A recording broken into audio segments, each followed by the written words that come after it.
تماما.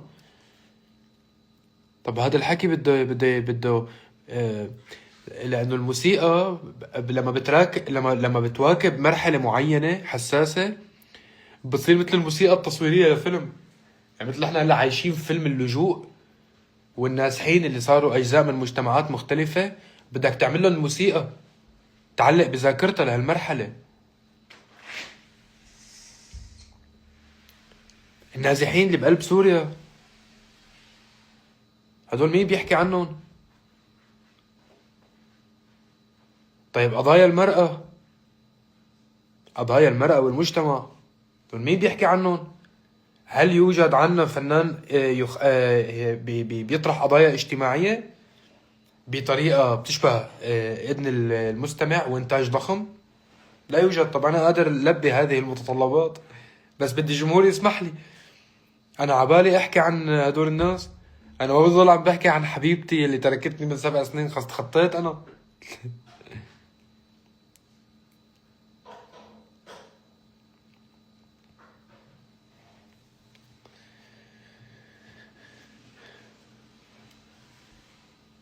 أكيد في هيك شي بالألبوم، أكيد في هيك شي بالألبوم، لازم يكون في هيك شي بالألبوم. في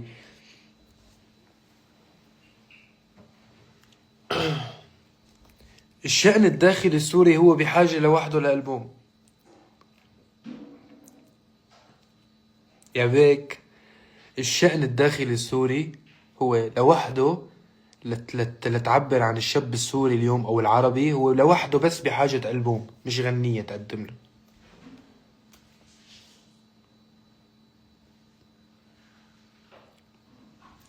سلام، فيك تجيبي لي الشاحن تقبريني؟ ايه شاحن وصلة جيبي لي اياه. انه انا هلا آه لما بسافر وبشوف اخواتي ومو اخواتي يعني بالدم، ولاد البلد وهيك، وعم نشوف هالقصص اللي عم بتصير، وبقول انه حلو نقدم لهم شيء يرفع عن نفسهم، بس حلو لانه الموسيقى والكتاب والسينما والدراما هي توثيق مرحلة وكشف الضوء. هذا سبب تواجدهم بالحياة. فعندما يتحول الفن لبس نحن عم نقدم مادة تغير جو، حلو، مطلوب، أكيد لازم نبقى نقدم مادة تغير جو، لأنه بحاجة الناس بحاجة. بس لما بتتحول فقط الفن بس لشي يغير جو، بطلنا نحن بجزء من المجتمع، وبطلنا منمثله، بطلنا منمثل الجيل بصراحة.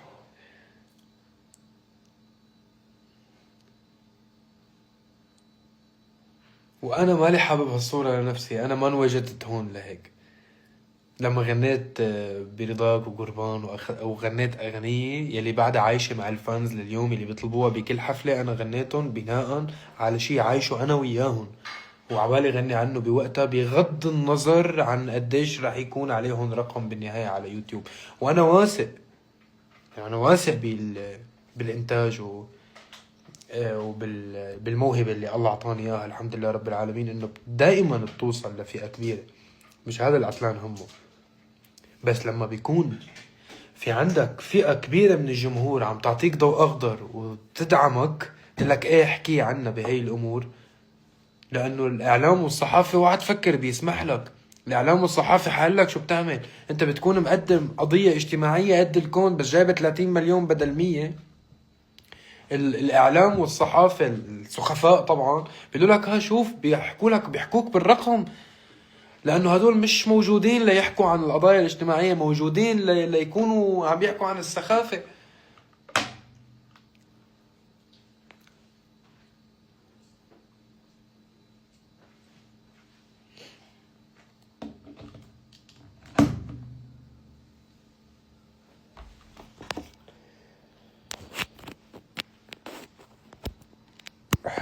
حطينا على الشحن.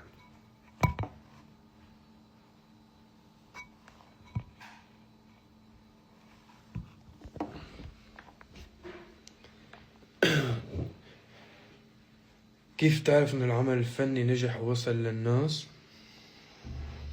إذا في 3 تأثروا فيه وتعلموا شي من العمل أو حبوا أو عدل منهم شعور يعني يوصل للناس. هو مش الفكرة مش حجم الانتشار قد ما هو حجم التأثير.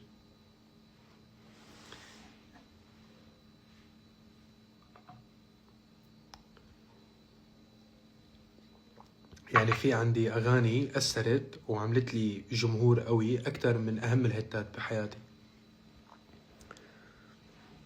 بسبب لأنه لمستهم أكتر. فكرة الفن والموسيقى هي ما مدى التأثير وليس ما مدى الانتشار.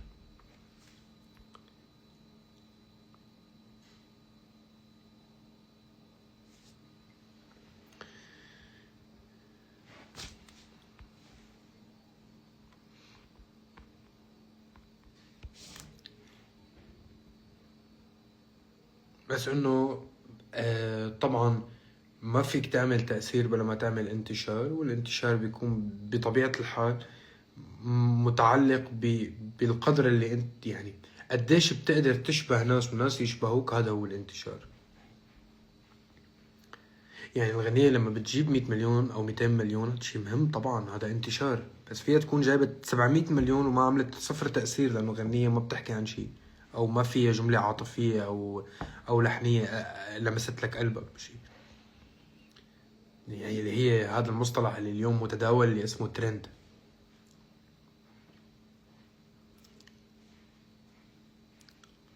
بس فيك تكون انت فيك تحول مصطلح الترند ل... لشي صحي وذو تأثير أكتر.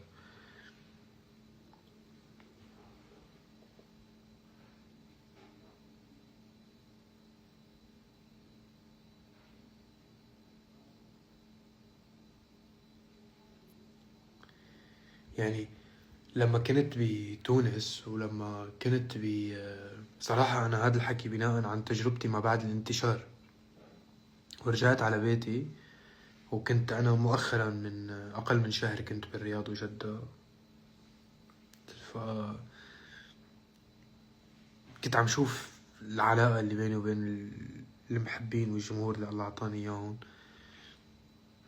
وعم أقول براسي عم حلل شوي، ففهمت إنه هول من أيام الأغاني اللي أثرت، مش من أيام الانتشار.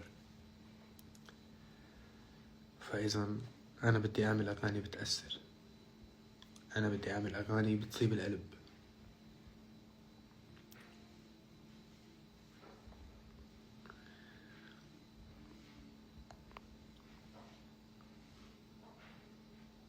باين عوجك تعب؟ لا ولو كتير مرتاح هالفترة، عم باكل كتير منيح وأموري كتير بخير ومبسوط، وأنا يعني وعائلتي هيك أجواء رمضانية حلوة.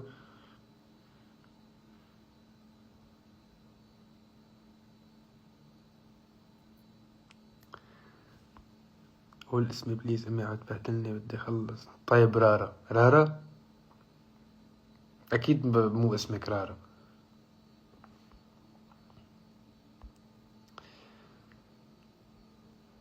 والله هو مش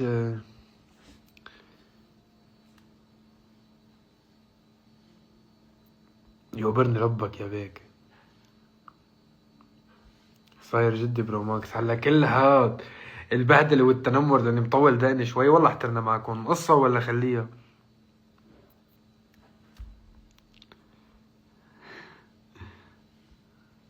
شو فطرت اليوم؟ قلتلكم كوسة محشي وفريكة. طيب كتير.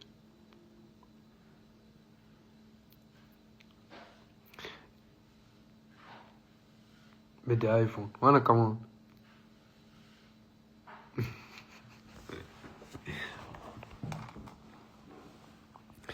منصور اي والله انت من المحاربين القدماء، انا اعترف. ملك من المحاربين القدماء. رورو من المحاربين القدماء. اندو شروق مش من كتير قدماء، بس من الفانز يلي بيرفع فيهم الراس. ذاكركن هايلة، او ان شاء الله اقول هاي الاسم صح. أه